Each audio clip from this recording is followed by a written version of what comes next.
I'm Jessica, 33 years old. Not long ago, on my way home, right after receiving a massive inheritance from my late aunt, I was in a car accident that nearly took my life. But that accident also revealed the shocking truth about my husband. While I was still lying in a hospital bed, he rushed in with his new wife. The moment she saw me, she gasped and cried out, "I know that sounds completely insane, but stay with me. This story has more twists than a roller coaster, and every single word is true." Before I tell you what happened next, let me know where you're watching from, and thanks for being here.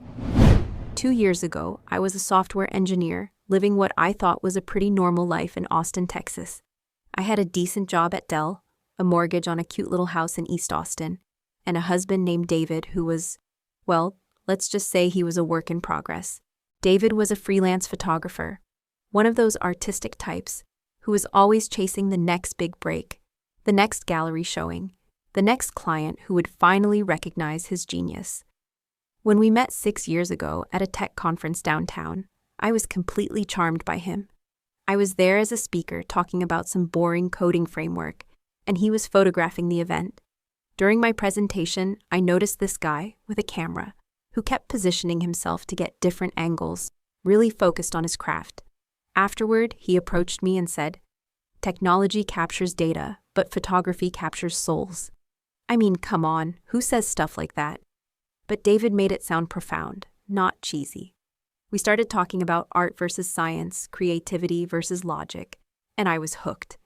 Within a year, we had a small wedding at Lake Travis.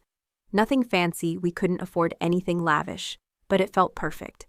For the first few years, we were happy. I took a stable position at Dell, making $95,000 a year so David could pursue his photography dreams.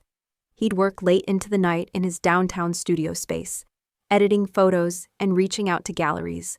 I'd come home from debugging code all day to find him surrounded by contact sheets and art books, talking passionately about composition and lighting.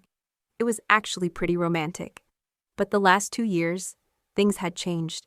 David's career wasn't taking off the way he'd hoped, and the constant rejections were eating at him.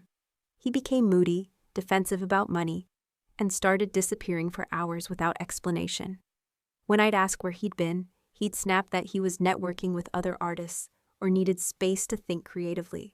The expensive equipment purchases were what really worried me. Suddenly, he was buying cameras and lenses that cost thousands of dollars, way more than our budget could handle. When I'd bring it up, he'd get this cold look in his eyes and say, "I just didn't understand the artistic process. But let me back up and tell you about the phone call that changed everything." I need to explain about my Aunt Margaret first. Margaret Stevens was my dad's older sister, and she was basically a legend in Silicon Valley. Back in the 90s, she'd founded a tech startup that developed some early internet protocols, made her incredibly wealthy. She never married, never had kids, just threw herself completely into building her business empire. My family had this complicated relationship with Margaret. See, 20 years ago, she and my dad had this huge falling out over some patents and business deals.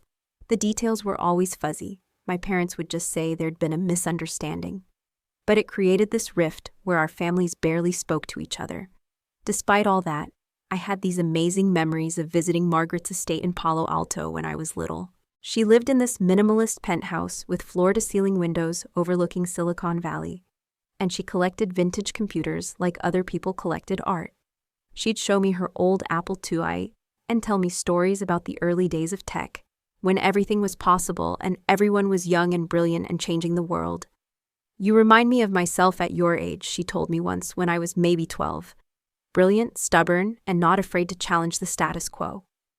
After I graduated college and moved to Austin, Margaret started sending birthday cards and occasional letters. I'd respond politely but briefly, never really knowing how to bridge that family divide. The letters were usually just updates about her life, business insights, questions about my career. I had no idea she was carefully building a connection with the niece she barely knew. 6 months before my accident, Margaret was diagnosed with advanced lung cancer. When I heard the news through a cousin, I decided to visit her in the hospital. I'll never forget walking into that room and seeing this woman who'd seemed so powerful and imposing in my childhood memories, looking frail and small in a hospital bed. But her eyes lit up when she saw me. "Jessica," she said, her voice barely above a whisper, I always knew you'd come back."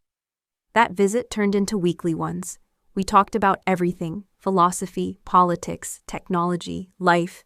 She never mentioned the feud with my dad, and I never asked. It was like we'd silently agreed to start fresh. "Life is too short for grudges," she told me during one of our last conversations. I learned that lesson too late. 3 months later, she passed away peacefully in her sleep. I mourned her more deeply than I expected to. This brilliant woman who'd been kept from our family by pride and old wounds. Then came the phone call. It was a Tuesday afternoon, and I was at my desk at Dell, debugging some particularly stubborn code, when my phone rang. The caller ID showed a number from Palo Alto. "Jessica Parker, this is Robert Chen. I'm the attorney handling the estate of Margaret Stevens. Would you be available to come to my office today?" I figured maybe she'd left me some small memento, maybe one of her vintage computers, or a letter. I caught the next flight to San Francisco, took an Uber to Robert's downtown office, and walked into what I thought would be a brief sentimental meeting.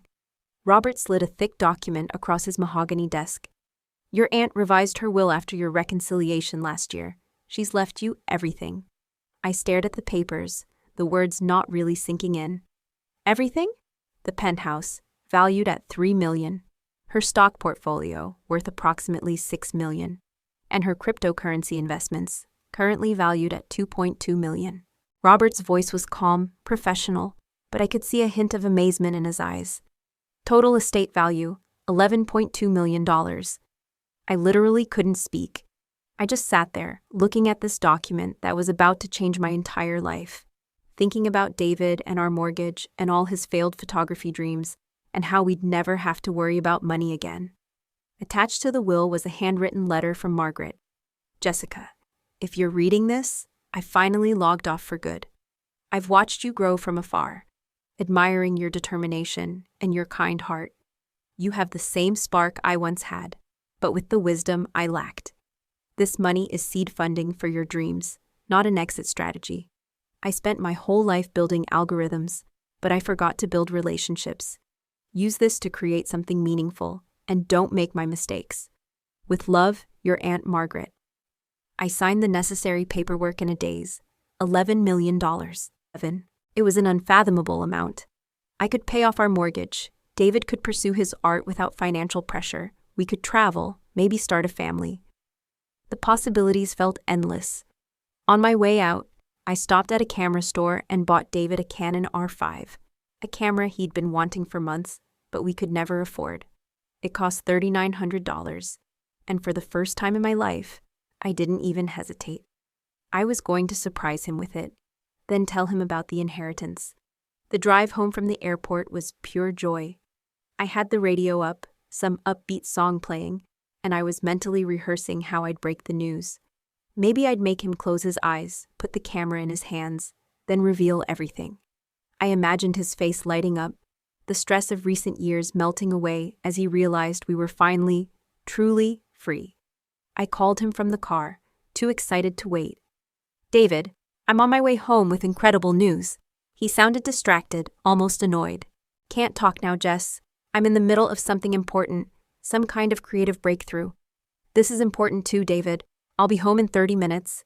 "Fine, just don't expect much reaction. I'm in my creative zone." I should have paid attention to how he sounded. Should have noticed the irritation in his voice, the way he seemed bothered by my call instead of curious about my news. But I was too caught up in my own excitement to see the red flags. The accident happened on Highway 183, just past the airport. I was driving through the intersection near Austin Bergstrom when a pickup truck ran the red light going at least 50 miles an hour. Time slowed down in that weird way it does in moments of crisis. I saw the truck approaching, tried to swerve, but there wasn't enough time. The impact sounded like the world exploding. My Honda Accord spun 360 degrees before slamming into a light pole. The airbag hit me like a punch to the face, and I watched the camera box fly across the car in slow motion, the expensive lens separating from the body midair. Glass was everywhere. The smell of gasoline filled the car. And I remember thinking about this billboard I'd passed earlier advertising life insurance with the tagline, "Protect your future." Then everything went silent. I woke up 3 days later in the ICU at Dell Seton Medical Center. My whole body felt like it had been run through a meat grinder. Even breathing sent sharp pains through my chest. "Easy there, honey," said a gentle voice. I focused on the woman in blue scrubs standing beside my bed. Her name tag read, Linda Thompson, RN. "You need to stay still." "What happened?" My voice came out as a rasp. "You were in a serious accident on Highway 183. You've been unconscious for almost 3 days. 3 days. The information hit me like a physical blow. "My husband. Does David know I'm here?" Linda's expression shifted slightly. "We contacted the emergency number in your phone, left several messages. He hasn't come in yet." "Not yet? I'm sure he'll be here soon," she added, though her tone lacked conviction. Dr. Amanda Rodriguez came by later to explain my injuries. Severe concussion, 4 broken ribs, shattered left femur requiring surgical pins, various lacerations and contusions. I'd need weeks of hospitalization followed by months of physical therapy. "You were extraordinarily lucky," she said. "The driver of the truck that hit you didn't survive." Lucky. I didn't feel lucky lying there, unable to reach my husband. I tried calling David's phone repeatedly. It went straight to voicemail. I sent text messages that showed as delivered but got no response. Each passing hour without word from him amplified my anxiety. Linda became my lifeline during those first few days. She'd check on me even when she wasn't assigned to my room, bringing extra pudding cups or just sitting with me when her shift allowed. "Still no word?" she asked on the 3rd day, helping me sit up to eat. I shook my head, wincing at the movement. I don't understand. Even if his phone died, he'd know something was wrong when I didn't come home. On day 4, I finally received a text from David. "Heard about the accident. Really busy with breakthrough project. We'll visit when things calm down. No questions about my condition. No rush to the hospital. Just nothing." "That doesn't sound right," Linda frowned when I showed her the message. "Do you have friends who could check on him?" I called my best friend Rachel, but she sounded strange on the phone, making excuses about why she couldn't visit yet. When I pressed her about David, she quickly changed the subject. By the end of the first week, my suspicion had turned into something closer to panic. Using Linda's tablet, I checked social media and found something that made my blood run cold. David had checked in at some exclusive art gallery with a caption about celebrating new beginnings. In the photo, I could see part of a woman's arm around his waist. With shaking hands, I called his number again. This time, he answered. "What?" His voice was annoyed, with music playing in the background. "David, I'm in the hospital. I've been here for a week. Where are you?" A pause. "Look, Jessica, I'm in the middle of something important." "More important than your wife being in critical condition." Another pause, longer this time. When he spoke again, his voice had changed, become colder. "I don't have time for drama, Jessica. Some of us are trying to move forward with our lives." The phone went dead. I stared at it in disbelief, tears streaming down my face. Move forward? What did that even mean? I'd just inherited $11 million. I was his wife. I was injured and alone. And he was talking about moving forward? Linda found me sobbing an hour later and immediately called for a sedative. As the medication took effect, dulling both the physical and emotional pain, one thought kept circling in my foggy mind. Something was very, very wrong. The days following that phone call were the darkest of my life. I refused food, barely slept, and cried until I had no tears left. The physical pain of my injuries paled compared to the emotional devastation. Linda was concerned enough to call in Dr. Sarah Kim, the hospital's psychologist. Dr. Kim was a petite woman with kind eyes and a no-nonsense attitude who didn't offer empty platitudes. "What you're experiencing is trauma on multiple levels," she explained during our first session. "Physical injury, emotional betrayal, and the shock of sudden abandonment. It's normal to feel like you're drowning." "Did he know?" I asked, not really expecting an answer. "About the money, I mean." "What money?" Dr. Kim asked. I hadn't told anyone at the hospital about the inheritance. It seemed unimportant compared to everything else, but now I wondered if it was the key to understanding David's behavior. "I inherited $11 million the day of my accident," I explained.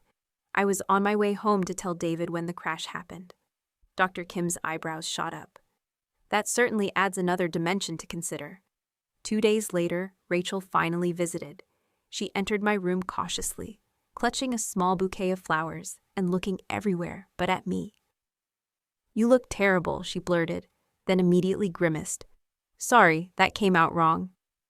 "Why have you been avoiding me?" I asked directly. The medications had dulled my capacity for social niceties. Rachel sat heavily in the visitor's chair, flowers forgotten in her lap. She fidgeted with her wedding ring, twisting it nervously. "I didn't know what to say, Jessica. Everything is so messed up." "Tell me what's going on with David." She took a deep breath. He's with someone else now. A woman named Sophia Parker." The words hit me like another car crash. "What do you mean with someone else? We're married." "He's been telling people you didn't survive the accident," she whispered, tears forming in her eyes. "He held a memorial gathering at your apartment last week. I couldn't bring myself to go." The room seemed to tilt sideways. "He told people I'm dead? While I'm lying here in the hospital." Rachel nodded miserably. "I only found out you were alive when Linda called me yesterday. David blocked all your social media accounts. He changed the locks on your apartment." "Show me," I demanded. "Show me this woman." Reluctantly, Rachel pulled out her phone and opened Instagram. There he was, my husband, arm around a slender woman with dark hair. They were at some art gallery opening, champagne glasses in hand, looking for all the world like an established couple. But what struck me most was the woman herself. She looked familiar, similar height and build to me, brunette hair, and she was young, maybe mid-20s. And her name, Sophia Parker. The same last name as me. "Her name is Sophia Parker," Rachel explained. "She works at the Contemporary Austin Art Museum. They met about 3 months ago when he was photographing some events there. 3 months. While I was visiting my dying aunt, David had been cultivating a relationship with this woman." "There's more," Rachel added, her voice dropping even lower. "People are saying they got married last weekend. Some quick ceremony at the courthouse. Married. My husband had declared me dead and married another woman within days of my accident. The betrayal was so enormous I couldn't process it. Linda, who had been hovering nearby, stepped in when she saw my heart rate monitors spiking dangerously." "I think that's enough for today," she said firmly, guiding Rachel toward the door. "I'm so sorry, Jessica," Rachel called back. "I should have told you sooner." After she left, Linda sat with me, her presence steady as I tried to make sense of what I'd learned. "You need legal help," she said finally. "This isn't just betrayal, it's fraud." She was right. With her assistance, I called Robert Chen the next morning. "Jessica, I was beginning to worry," the attorney said. "I've been trying to reach you about some concerning developments." "Let me guess," I said bitterly. "My husband has been asking about my inheritance." "More than asking. He came to my office claiming to be your widower, saying you had passed away in the accident. He brought marriage certificates and what appeared to be death documents, though they didn't pass closer inspection. My mind raced. He's trying to steal my inheritance. It appears so, and he's not working alone. He brought a young woman with him who he introduced as your half-sister, claiming she should have partial inheritance rights." I froze. "What was her name?" "Sophia something, French surname that I can't recall exactly." The pieces were clicking into place with sickening clarity. "Robert, I need you to do some digging into this woman's background, and I need you to come to the hospital tomorrow. I think my husband is planning something, and I need to be prepared." That night, I barely slept, my mind piecing together the fragments of this bizarre puzzle. How had David known about the inheritance before I told him? Why choose a woman who resembled me and shared my last name? And why did she look so familiar beyond just the physical resemblance? By morning, I had a theory forming, one so twisted I could barely contemplate it. I asked Linda to set up a small camera in my room, ostensibly for security purposes. Then I sent a text to David's phone from Rachel's number. "Jessica is awake and remembers everything about the inheritance. You need to fix this before she talks to lawyers." The response came within minutes. "On our way. Handle it today. Delete this message." They were coming, and I would finally get some answers. I spent the morning preparing myself both mentally and physically for the confrontation. Linda helped me sit up properly in bed and adjust my appearance so I looked slightly more vulnerable than I actually felt. Dr. Kim coached me on maintaining emotional control, regardless of what might be said. "Remember, you hold the power here," she reminded me. "No matter what he says or does, he can't take that from you unless you allow it." Robert arrived at noon, briefcase in hand, and stationed himself in the chair by the window where he wouldn't be immediately visible to anyone entering. The small camera Linda had set up was discreetly recording, its tiny lens aimed at the foot of my bed. At exactly 2 o'clock, there was a knock at my door. My heart rate spiked, the monitor betraying my anxiety despite my composed exterior. Linda squeezed my hand once before stepping back to stand near the bathroom door. David entered first, and I was shocked by his transformation. He was dressed in an expensive-looking blazer I'd never seen before, his hair styled differently, wearing a watch that probably cost several $1,000s. The change from struggling artist to affluent sophisticate was jarring. His expression when he saw me wasn't surprise or relief, but annoyance quickly masked by false concern. "Jessica," he said, his voice theatrical. "You're awake. We've been so worried." "We?" I asked, my voice steadier than I felt. He glanced back toward the doorway, gesturing impatiently. A slender figure stepped into the room but remained partially hidden behind him. I could only see a glimpse of dark hair and a designer dress. "You remember Sophia, of course," he said smoothly. I said nothing, watching as he moved further into the room, his confidence growing with each step. He had always been an actor at heart, convincing in whatever role he chose to play. Today he had cast himself as the concerned husband. "The doctors say your memory might be affected by the accident," he continued. "So many things have happened while you've been unconscious." "Like you telling everyone I was dead?" I asked quietly. His step faltered momentarily before he recovered. "A terrible misunderstanding. When they first brought you in, they thought you might not make it. I was devastated. Some people misinterpreted my grief." "And the new apartment? The art gallery celebrations? The marriage license?" His eyes narrowed slightly, calculating. "You've been listening to gossip, darling. Not good for your recovery. What matters now is getting you well and sorting out the financial aspects of your situation." He pulled some papers from his inner pocket. "The doctors mentioned you might not be able to handle your affairs for some time. I've brought some simple forms authorizing me to manage things while you recover." I almost had to admire the performance. If I had been heavily medicated or confused, I might have believed his concerned act. But I could see the coldness behind his eyes, the impatience in the way he held out the papers.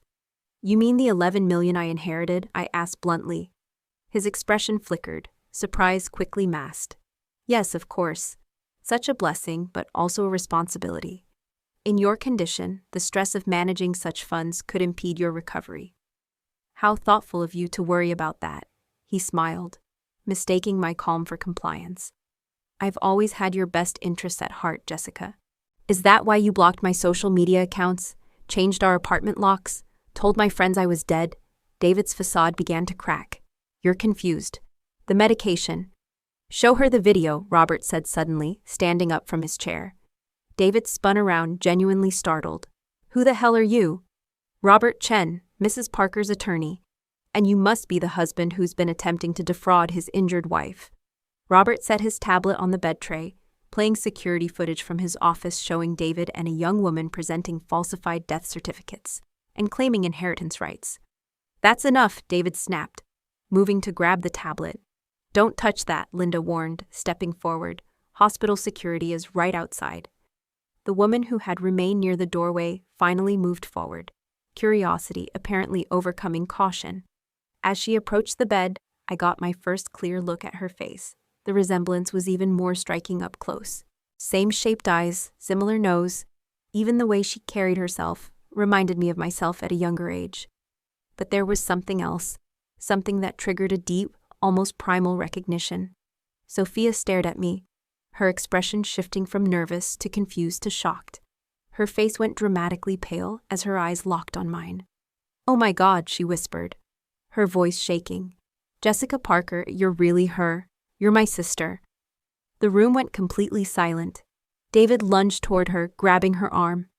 "Shut up," he hissed. "Stick to the plan." But Sophia was transfixed, staring at me as if seeing a ghost.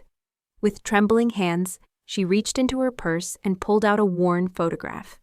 "I've been looking for you my whole life," she said, her voice breaking as she held out the photo for me to see. The image showed a middle-aged man with his arms around two young girls, in what appeared to be two separate photos that had been combined. One girl was maybe 7 years old. The other looked to be in her early teens. I recognized our father immediately, and the older girl was unmistakably me. "Where did you get this?" I whispered. "I kept it after Mom died," Sophia replied, her voice equally soft. "It's the only picture I have of our father with both his daughters." The photograph I had never seen before, showing a father I barely understood connecting with a sister I never knew existed. "Are you insane?" David snarled, making another attempt to intervene. "This is ridiculous. She's clearly confused and trying to manipulate the situation." "Be quiet, David," I said, with a newfound authority that seemed to surprise everyone, including myself. "For once in your life, just stop talking." I looked back at Sophia, really studying her face. She had our father's eyes and our mother's nose, but younger, more hopeful than I remembered ever being. "I tried to contact you when I was 18, Sophia said, sitting on the edge of my bed. "But your father, our father, said you wanted nothing to do with me, that you were ashamed of his mistake." My heart clenched. "I never knew you existed. Dad never told me. He had an affair with my mother when I was conceived," she explained. "Mom raised me alone in San Antonio until she died when I was 22. I always knew I had a half-sister named Jessica Parker, but every time I tried to reach out, you were blocked," I finished, understanding flooding through me. "By our father's shame." Robert Chen cleared his throat. "If I may interrupt, I believe we should discuss how Mr. Mitchell discovered this family connection and decided to exploit it." David's face was now red with fury and desperation. "You have no proof of anything. This is all circumstantial and emotional manipulation." "Actually, we have quite a bit of evidence," Robert replied calmly, "including your attempts to access Jessica's accounts, falsified death certificates, and now this recorded confession. Not to mention bigamy, as you're still legally married to Jessica." "What I don't understand," Linda interjected, "is why go through all this elaborate scheme? Why not just stay married to Jessica and enjoy the inheritance together?" I looked at David, really looked at him, seeing him clearly perhaps for the first time. "Because he never loved me. I was convenient, a steady income while he pursued his artistic dreams. But $11 million, that required a bigger plan." "The will has special provisions," Robert explained. "If Jessica had died without direct family, a significant portion would have gone to charity. But with a half-sister, the entire inheritance would stay in the family. And as Sophia's husband," I continued, "David would have influence over those funds." Sophia stood up suddenly, moving away from David. "You used me. All those things you said about caring for me, about building a future together." "Don't be naive," David snapped, his true nature now fully exposed. "It was a mutually beneficial arrangement. You wanted to find your sister, I helped. The money was just a bonus." "By declaring me dead and marrying my sister?" I asked incredulously. "Half the inheritance would have gone to her anyway once the relationship was discovered." "I was just expediting the process," David argued, his lawyer instincts kicking in even in his desperation. "By committing fraud," Robert pointed out, "and potentially murder if Jessica had died from her injuries without regaining consciousness." David's face hardened. "You can't prove that." "We don't need to," I said quietly. "You've done enough damage already." I turned to Sophia, whose world had clearly been shattered in the last few minutes. "I'm so sorry you were dragged into this. All my life, I imagined having a sister, never knowing I actually did." She wiped tears from her eyes. "All my life, I wondered about my big sister. Never like this." David made a sudden move toward the door. "This is absurd. I'm leaving." "I wouldn't advise that," Robert said calmly. "Hospital security is waiting outside, and I've already filed preliminary charges. Leaving now would only add fleeing to the list." As if on cue, 2 security officers appeared in the doorway. David looked wildly around the room, like a cornered animal, searching for escape. "Jessica," he tried one last time, his voice taking on the gentle tone I had once loved. "We can work this out. Think about everything we've been through together." "That's exactly what I'm thinking about," I replied. "Officers, this is the man I mentioned." As they escorted David from the room, Sophia and I were left in a strange, weighted silence, 26 years of separation hanging between us like an invisible wall. "I never stopped wondering about you," I finally said. "Not a single day." The weeks following David's arrest were a blur of legal meetings, police statements, and emotional conversations. Robert worked tirelessly to untangle the web of fraud David had created, discovering that he had attempted to access my bank accounts multiple times using forged documents. He was quite thorough, Robert explained during one of our meetings in my hospital room. He had created a paper trail suggesting you had discussed the inheritance with him, even going so far as to forge emails between the two of you. How much trouble is he in? I asked. Not out of concern for David, but needing to understand the extent of his crimes. Fraud, forgery, attempted grand theft, bigamy, and potentially conspiracy charges if we can prove he deliberately left you without medical assistance after the accident. He's looking at significant prison time. Meanwhile, Sophia had been visiting daily since our confrontation. Our initial meetings were awkward, filled with long silences and hesitant questions. How do you begin a relationship with the sister you never knew you had, especially under such bizarre circumstances?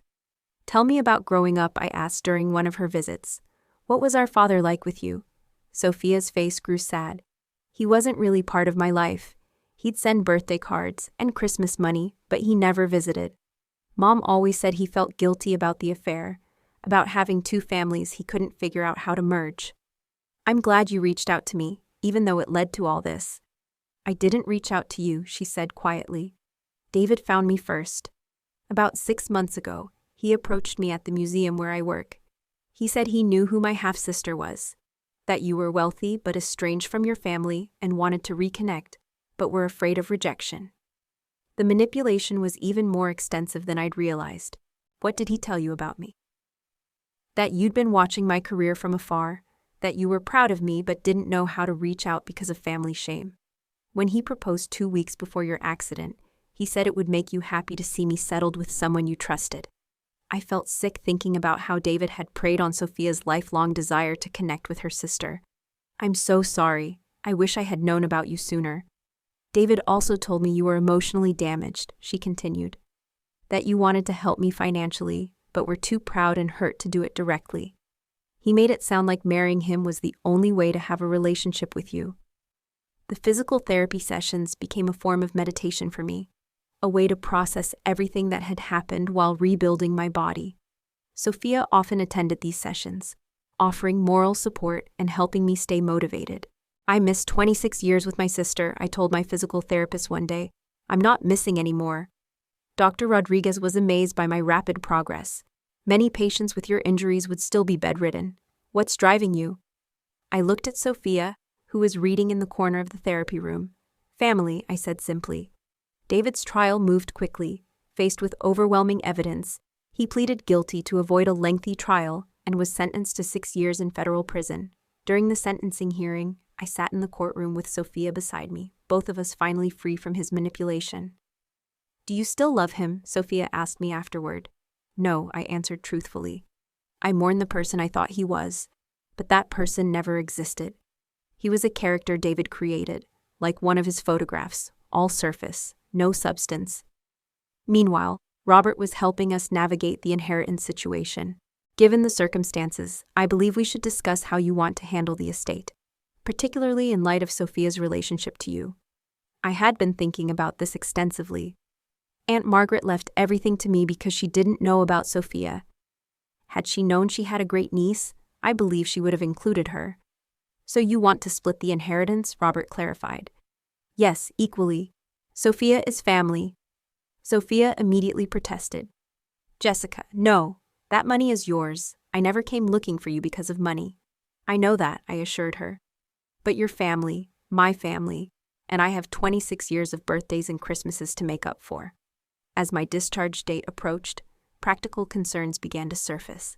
I couldn't return to the apartment I had shared with David, both for legal and emotional reasons.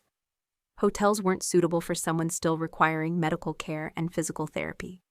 You could stay with me, Sophia offered. My place is small, but it has an elevator and no stairs.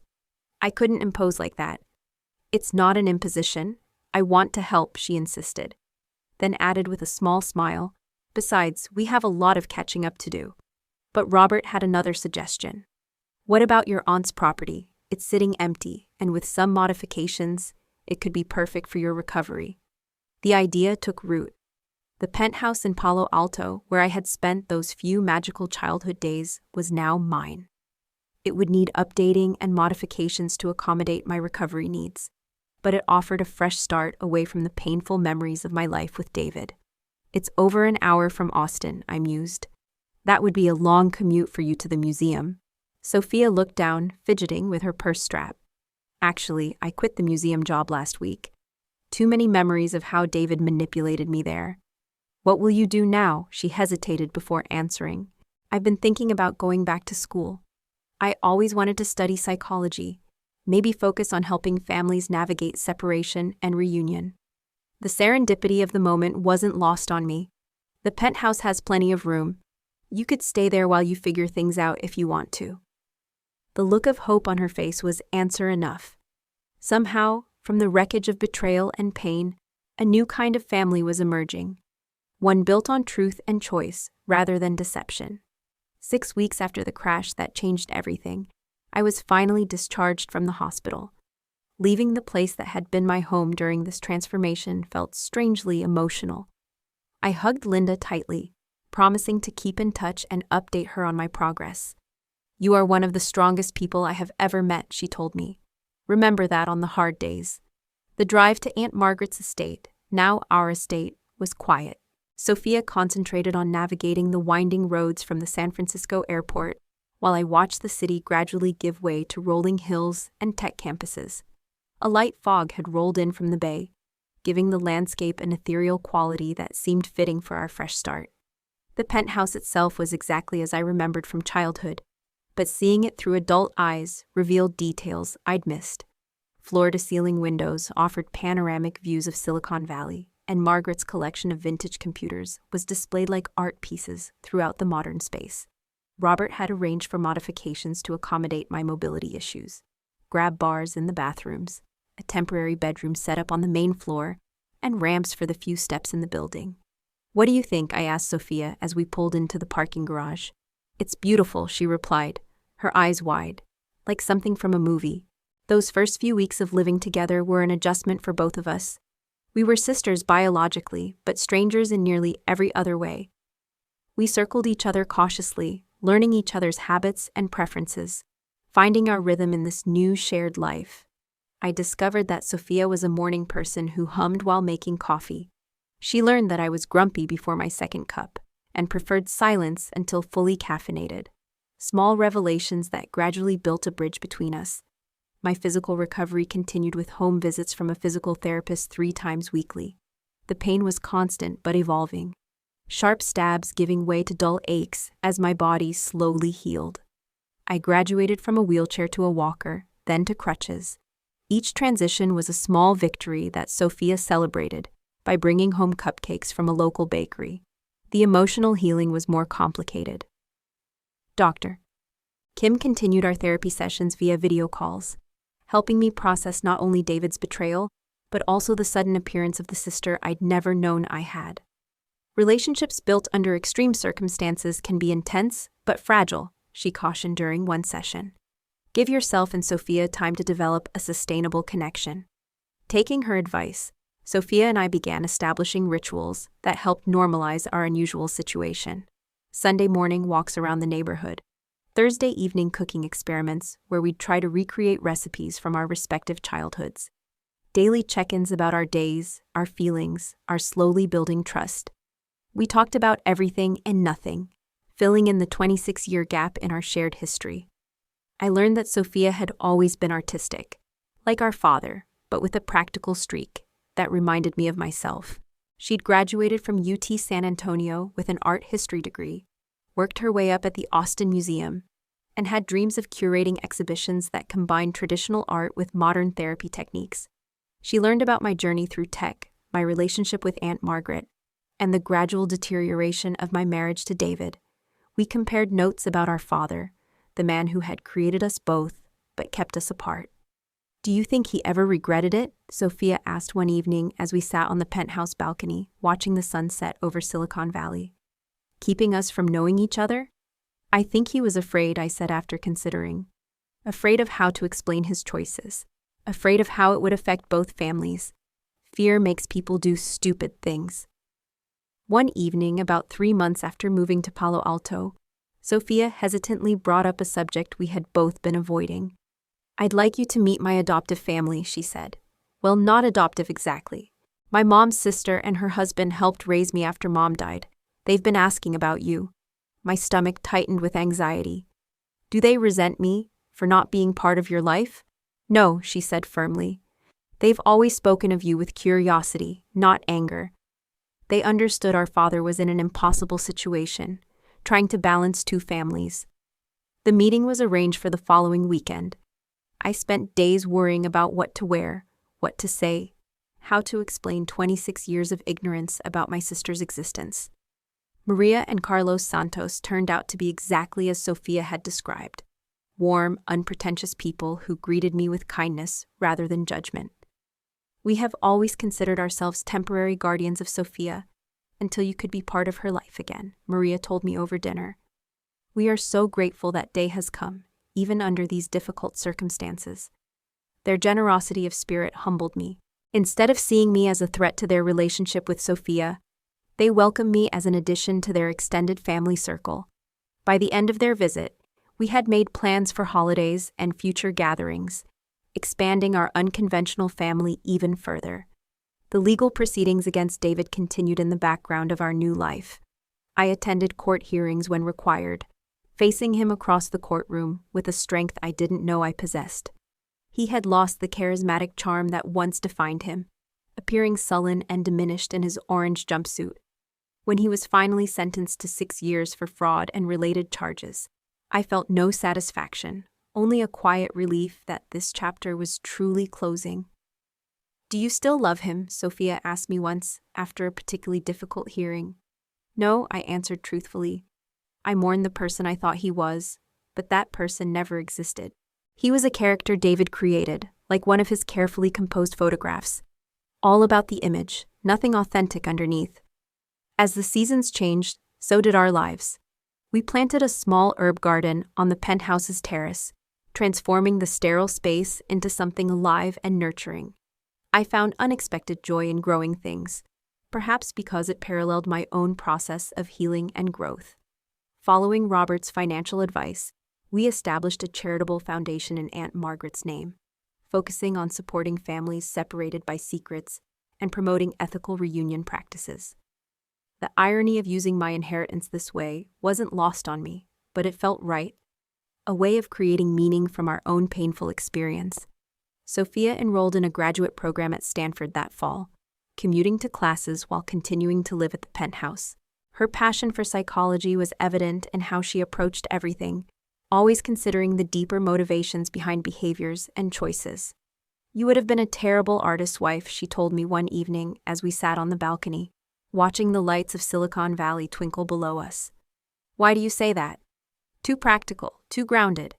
And yet you tried to be one for 6 years, because you thought love meant supporting someone else's dreams at the expense of your own." Her insight struck me deeply. "When did you get so wise?" "I had good teachers," she said simply, "all of them." As my physical recovery plateaued, I began considering what I wanted for my own future.